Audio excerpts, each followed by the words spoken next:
In late December 2025, Iran's streets ignite again. What starts as anger over economic pain and currency collapse quickly mutates into something bigger, a direct challenge to the ruling system itself. Protest slogans shift from "fix prices" to "change power."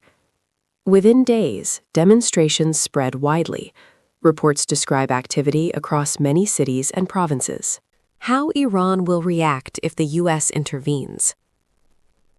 Iran's reaction depends on what kind of U.S. intervention happens.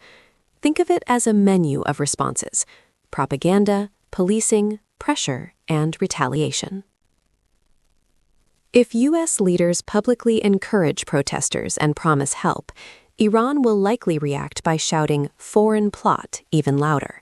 Expect more arrests, more intimidation, and faster trials. The goal is to scare the middle of society back into silence. If the U.S. tightens sanctions or adds penalties on countries trading with Iran, Iran will blame outsiders for shortages and inflation.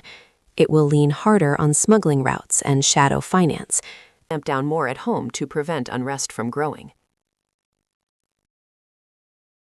U.S. tech plus connection support. If the U.S. helps people bypass internet shutdowns, Iran will hunt the tools and the people using them. Expect device searches, surveillance sweeps, and confession pressure. The goal is to cut the nerve system of the protests. U.S. cyber action. If cyber operations hit Iranian systems, Iran is likely to retaliate in cyberspace against U.S. or allied targets. This is the messy zone where both sides can deny everything, and escalation becomes harder to control. U.S. military strikes. If the U.S. strikes Iran militarily, Iran's most likely response is asymmetric and regional, not polite and diplomatic.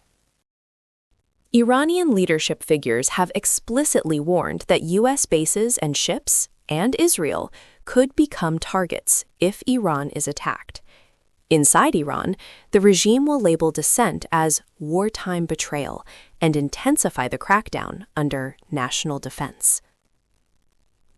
So the pattern is simple. The stronger the U.S. move, the more Iran tries to raise the cost, at home through repression and abroad through regional retaliation.